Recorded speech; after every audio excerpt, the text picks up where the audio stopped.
இப்போ குரூப்பாக சேருவீங்களா சார், ஒன்றா நீங்களாம் ஃப்ரெண்ட்ஸாக அப்படி மீட் பண்ணுவீங்களா சார்? அப்போ நீங்கள் அடிக்கடி பண்ணிக்கிற ஒரு ஜாலி கான்வர்சேஷன்னா அது எதை பற்றி இருக்கும் சார்? தங்கச்சி பேசலாமா?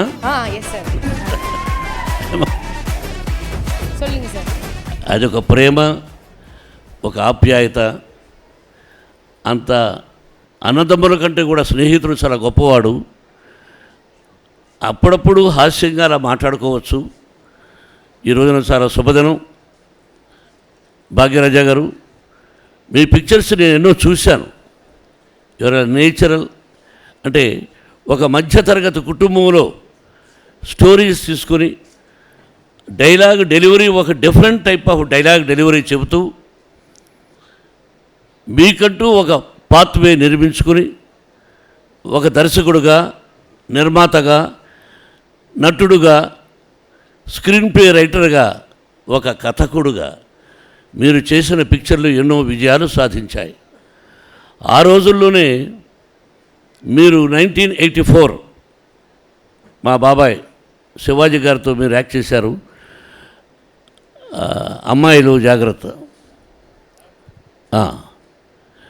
దానిలో ఈరోజు జనరేషన్లో ఏం కావాలో అన్నది ఆ రోజే చెప్పారు.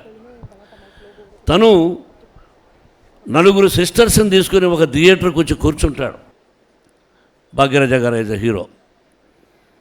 మిత్రమా, నీకు గుర్తుండొచ్చు, నలుగురు సిస్టర్స్ని తీసుకువచ్చి పక్కనే కూర్చోబెట్టి స్క్రీన్ షూటింగ్ అది సినిమా జరుగుతుంది.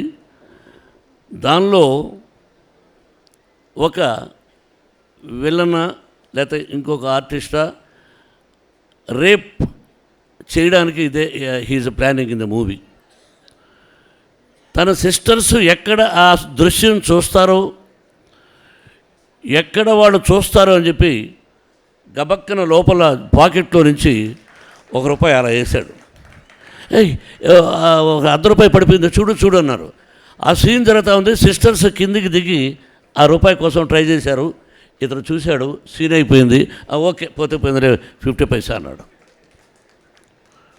What a fantastic scene sir. Yes, అందరూ చప్పట్లు కొట్టారు అతనికి. ఆ 1984లోనే ఆలోచన వచ్చింది. సభ్యత, సంస్కారం, భార్య, బిడ్డలు ఎలా ఉండాలి అనేది ఆ రోజుల్లోనే చెప్పినటువంటి ఒక గొప్ప కళాకారుడివి.